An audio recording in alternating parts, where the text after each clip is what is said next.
38वां अध्याय। शिवजी द्वारा दधीची को अमरत्वादि की प्राप्ति। सूतजी बोले, ब्रह्मा जी के इतना कहने पर नारद जी ने फिर उनसे पूछा कि हे ब्राह्मण, शिवजी को त्याग विष्णु जी दक्ष के यज्ञ में क्यों गए, जिससे उनका अपमान हुआ? क्या विष्णु जी भगवान शंकर के भक्त नहीं थे, जो उन्होंने उनके गणों से युद्ध तक किया? मेरे इस संदेह को दूर करने के लिए शिवजी का चरित्र सुनाइए। ब्रह्मा जी बोले, हे विप्रवर, मैं सबके संदेहों को निवृत्त करने के लिए तुम्हें शिवजी का चरित्र सुनाता हूँ, ध्यान देकर सुनो। पहले कभी दधीची के शाप से विष्णु जी का ज्ञान भ्रष्ट हो गया था, जिसके कारण ही वे दक्षराज के यज्ञ में गए थे। इस पर नारद जी ने पूछा कि मुनिश्रेष्ठ, दधीची ने विष्णु जी को क्यों शाप दिया था? वे तो उनके परम सहायक ही थे। विष्णु जी ने उनका क्या बिगाड़ किया था? ब्रह्मा जी बोले, एक शुभ नाम का राजा था, जिससे दधीची मुनि की बड़ी मित्रता थी। कुछ दिनों के पश्चात दधीची से उसका एक बड़ा अनर्थकारी विवाद हो गया। दधीची ने कहा, तीनों वर्णों में ब्राह्मण ही श्रेष्ठ हैं। इस पर राजा क्षुभ, जो लक्ष्मी के मद से चूर्ण था, उसने कहा, नहीं, सब वर्णों का श्रेष्ठ राजा है। राजा सर्वमय है, यह श्रुति का वाक्य है। जो सबसे बड़ा है वह मैं हूँ। हे च्यवन पुत्र, मैं तुम्हारा पूज्य हूँ। इस पर दधीची को बड़ा क्रोध आया। उन्होंने अपने गौरव से राजा क्षुभ के सिर में जोर का एक घूंसा मार दिया।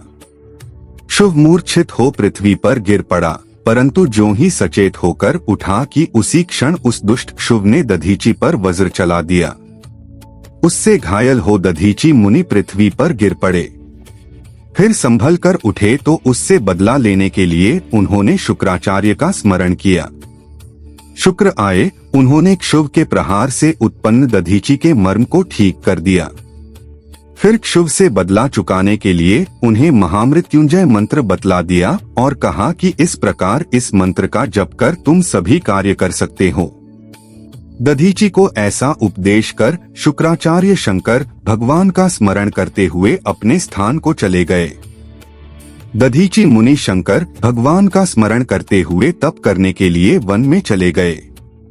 वहां जाकर उन्होंने महामृत्युंजय का विधि पूर्वक जप कर शिवजी के लिए बड़ा तप किया। उस तप से प्रसन्न हो भगवान शंकर मुनि के आगे आए और दधीची से कहा, वर मांगो। भक्त श्रेष्ठ दधीची ने कहा, हे महादेव जी, आप मुझे 3 वर दीजिए।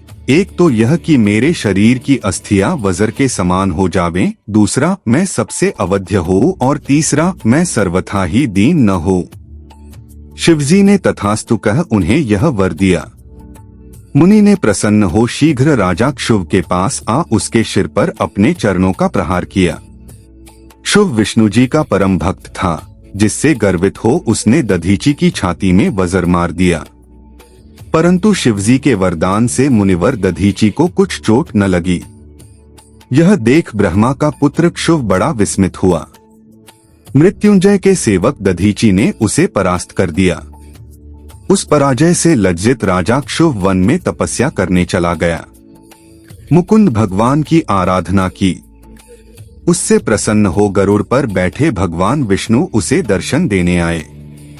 विष्णु भक्त क्षुभ ने उनसे दधीची द्वारा अपने अपमान की बात कह मृत्युंजय का प्रभाव कहा। विष्णु जी ने कहा, अवश्य शंकर जी के भक्त को किसी का भय नहीं है। उन्हें दुख देने से मुझे और देवताओं को शाप पड़ता है। उसी ब्राह्मण के शाप से तो अब दक्ष के यज्ञ में मेरा भी विनाश और पुनरुत्थान होगा। हे राजेंद्र, मैं सभी यत्न तो नहीं कर सकता, किंतु ऐसा कुछ अवश्य करूंगा जिससे दधीची पर विजय प्राप्त हो। शुभ ने कहा, अच्छा, यही सही। इति श्री शिव महापुराण द्वितीय सती खंड का 38वां अध्याय समाप्त।